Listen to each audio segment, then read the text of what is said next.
Another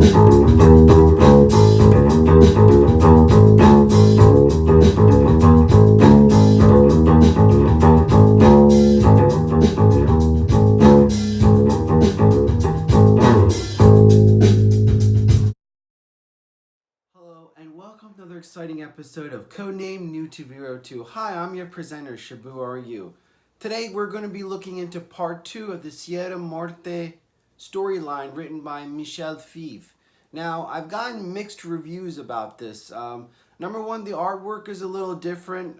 We're not used to this following the regular G.I. Joe. And I think that's actually good because, you know, this is not a Larry Hama written G.I. Joe story. Someone, a guest writer, has been given the keys to the car and is seeing what he does with it. And I talked about in the other video how does it feel like G.I. Joe and is it entertaining? And I said yes to both. So I am very intrigued on what's going to happen in part 2 of the Sierra Muerte series. A lot of weird things. Number one, it's nice to see Doc, who has died in issue 109 of the Marvel run, but in this story he's back. So, and also Snake Eyes, the original Snake Eyes. So it's good to see old characters come back, and the whole element of a dying Cobra Commander and how they're kind of utilizing the technology that they learned from Serpentor. I think it's kind of a cool twist. Again, I know that the artwork is a little bit, that's the tough thing. It feels cartoon and kiddish, but it's not really. Like, you know, as you're going through the story, it is an adult, it's for adults, you know. So I think that's something you got to look past, and you got to read the words and see how the story unfolds. And I have to give Michel Fivre credit. He not only wrote the story, but he's actually doing the artist, you know. So that's double duty, and for him to do that, you know, he has to invest himself. So, you know, we should, as readers, give it a fair chance. And so far, I think it's great. I don't think there's anything bad with it.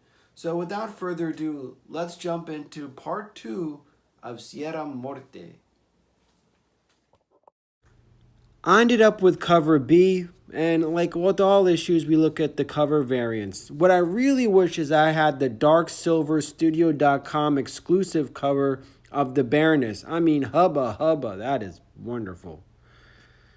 So, we begin where we left off from the last issue. We call the Joe team is split up, dealing with dreadnoughts. We got Scarlet and Stalker mixed up with Xandar and Zarana. The Joes are coming in to extract a guy named Oscar, an old engineer with weapon codes and coordinates. But we could see that Oscar is not all there, and he has, I guess, the early stages of dementia. Meanwhile, Snake Eyes is in a stalemate with Zartan. Both are going back and forth, with Zartan finally giving them the slip. They were able to find Oscar located on the side of the street. Scarlet and the team decide that with Oscar on board, the best thing to do is to go back to their temporary base and regroup.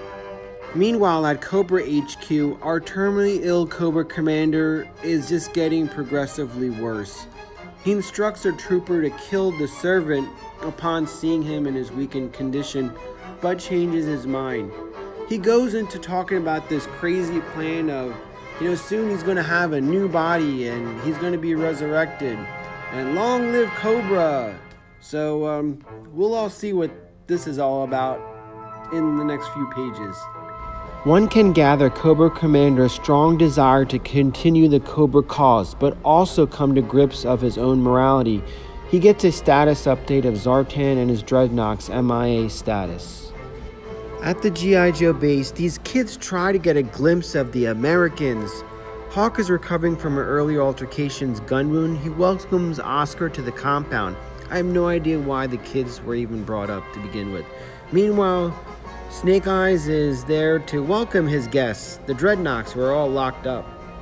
The team discusses the city's current status, and you gotta picture what's going on currently in Venezuela. That's what's happening in this South American country. Hawk and Stalker go over the status of the team's condition as well as the whereabouts of Lady J and Flint. Destro enters the picture. The Baroness goes to see him at the Sierra Muerte Hotel. He seems to be unusually calm. He confesses that it was him that played both G.I. Joe and Cobra against each other. He goes on to state that because he wanted G.I. Joe and Cobra to be occupied while he was conducting an arms deal in nearby Sierra Gordo. He had already spoken with Oscar, who is useless because of his mental condition. He wants Baroness to leave Cobra and come away with him, get away from all this.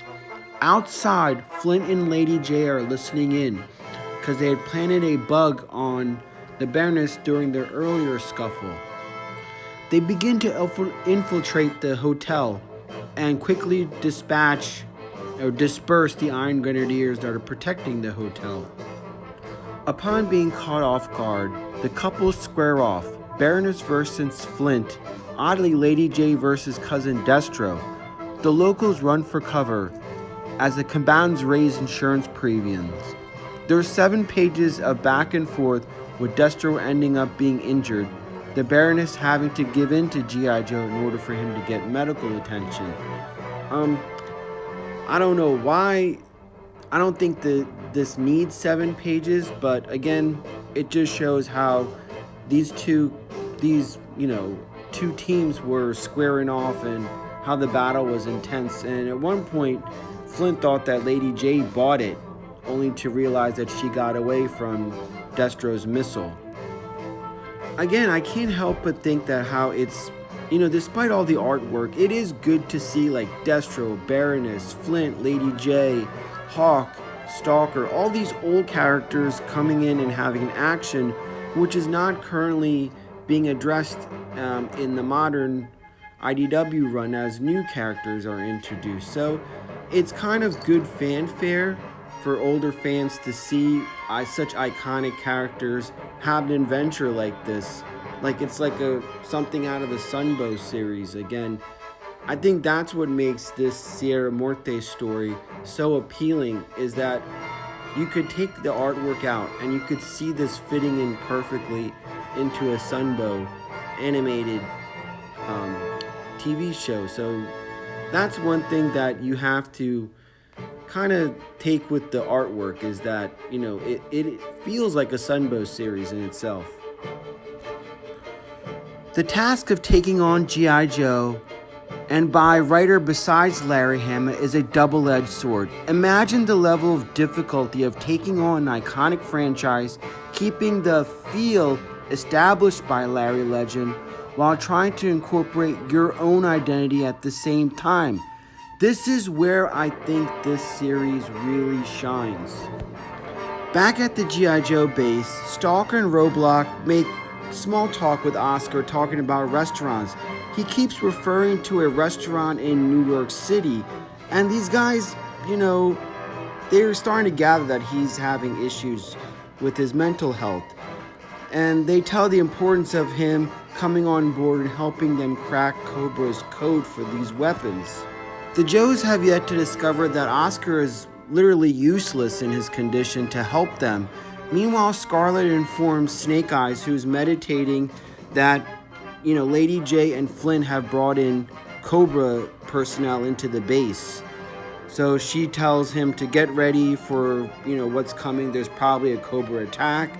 Who knows? They'll discuss it with the intel that Lady J and Scarlet's going to bring to them. And boy, are they going to be in a surprise. Meanwhile, we see Dr. Mindbender with Storm Shadow. Remember, he got captured. He's hooked up to the brainwave scanner, and we begin seeing that this is what Cobra Commander was implying of a new body. They're going to use Storm Shadow's body. Poor Storm Shadow, first Serpentor and now Cobra Commander. They're going to take basically Cobra Commander's essence and transport it into Storm Shadow. So that's basically what he said, a new body. But we see that in typical Cobra fashion, there's a plug that's, I guess, left that is probably imperative for this procedure to take place. But instead, the brainwave scanner is downloading information into Storm Shadow and reprogramming him. Slowly we see that he's transforming. He's turning into a killing machine, and he's hell-bent on destroying G.I. Joe. So again, his mind isn't like totally what Cobra wanted him to do. Instead, they create a monster, and we see the Arashikage sign in his pupils, and we see that he breaks out and now kill G.I. Joe. So part 3, we'll find out all of this, what's going to happen, and if they could save Storm Shadow.